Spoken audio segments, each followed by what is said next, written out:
getting your feedback on the Connor Stalions documentary. None of us are upset because if you don't laugh at that last night, I don't know how to help you. That was as cringy as it gets. But if you're all in, it didn't change your opinion. And if you're all out, it didn't sway you either. But I think we could all, together at a party, hoist a glass in the air and toast to that being cringy. And I don't know that any real rational Michigan fan was like, that's exactly what we needed right now. Let's do that. That represented us. David, ticket text, and we'll get to the calls, my man. What did it cost? Everything. That is, quote, Thanos. That's true. Someone's asking, is Connor Stalions really that smart? I'm not sure how smart someone would be standing visible on sidelines and purchasing tickets under your own name. You know what? But there's a difference. I think he's intelligent. I don't think he's smart. He's intelligent enough to come up with this scheme. He's intelligent enough to decipher all the signals. That takes intelligence. Yes. He's not smart. Rico nailed it. There are some incredibly successful people in this world that are actually stupid. There are some incredibly intelligent people who live under an overpass. It is not a this or that. I think there's a smart crazy, smart dumb parallel somewhere here, and it just you nailed it. That's exactly right. David Warren says, I'm a Michigan fan that up until now has been largely okay with this.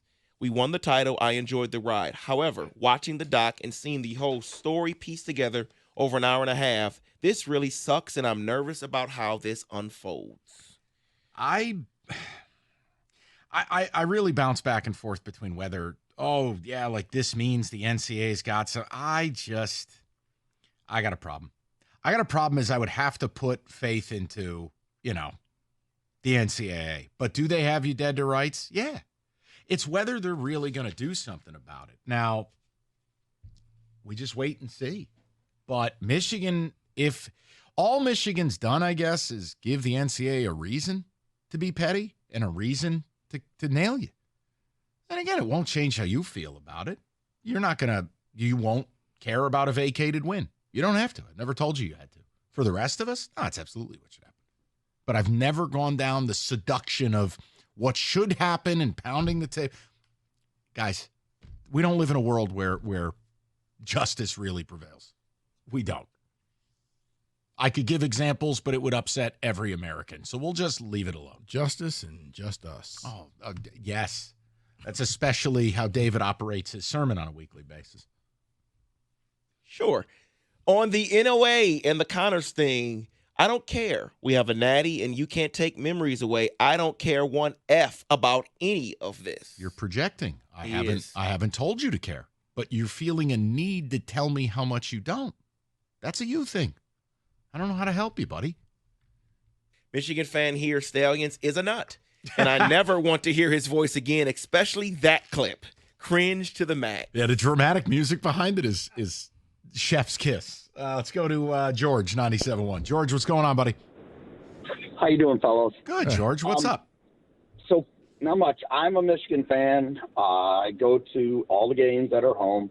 I agree with Rico. I think he is smart. I would love to see the documentary about how just exactly he did everything. The other point that I have is I guess I kind of allowed myself to believe that everything that was going to happen happened because they allowed him to play into the national championship. Why allow them to play the national championship when they're just now going to take everything away? Yeah. You screwed another team from that opportunity, and it should have never even got that far because Harbaughs and all them were already treating them like crap, the NCAA, and, wasn't playing ball with them then. So now we're here, and now we're going to get punished, which I don't like, obviously, but they did cheat. There's no doubt about it. Last year when it all came out, that team was totally different from that point forward. Before, they're almost goose-egging teams. Now they're just winning. So, because they couldn't steal signs any longer.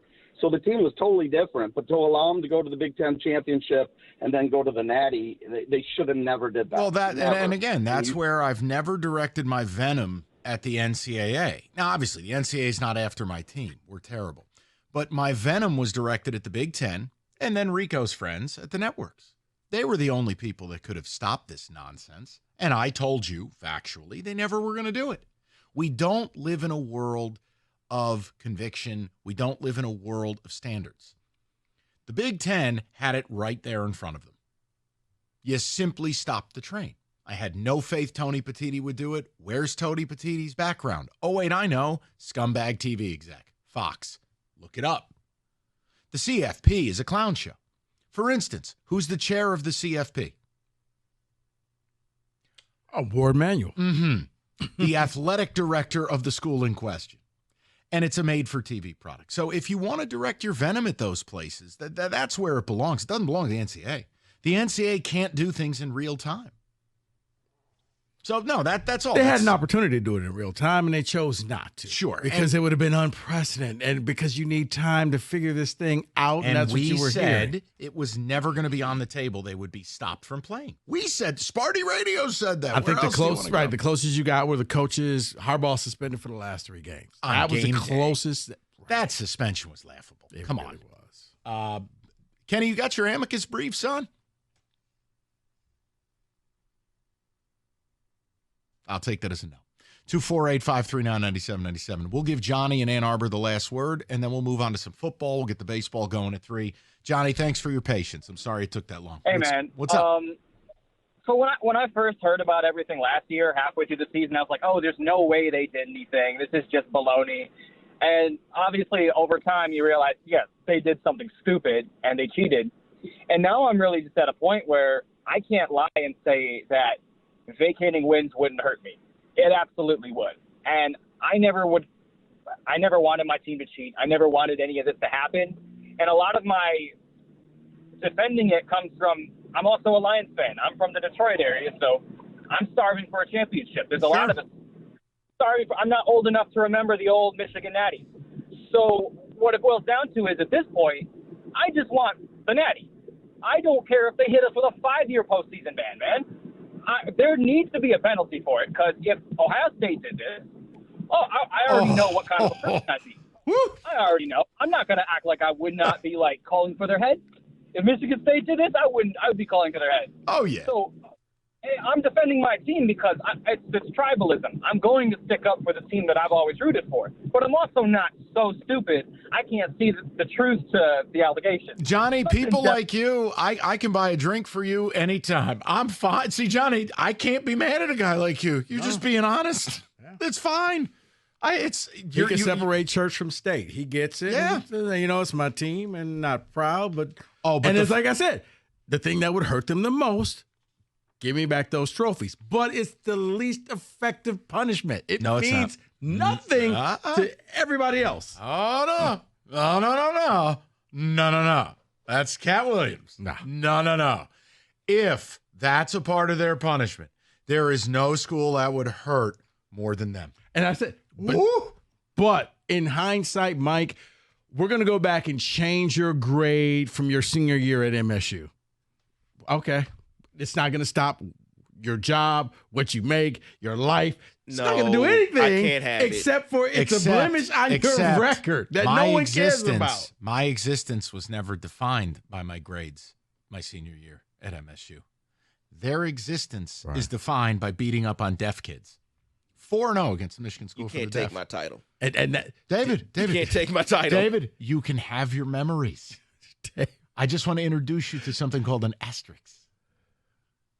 There's a couple of those in the Bible. Oh, no. They talk about that, too. They talk about that in the thing. There will be no asterisks. No. They flat out won the title. Okay. So that's cool. What media member said that? That was a former player. Wait, you're telling me someone on the team wouldn't agree with that? Of course. No way. 248-539-9797.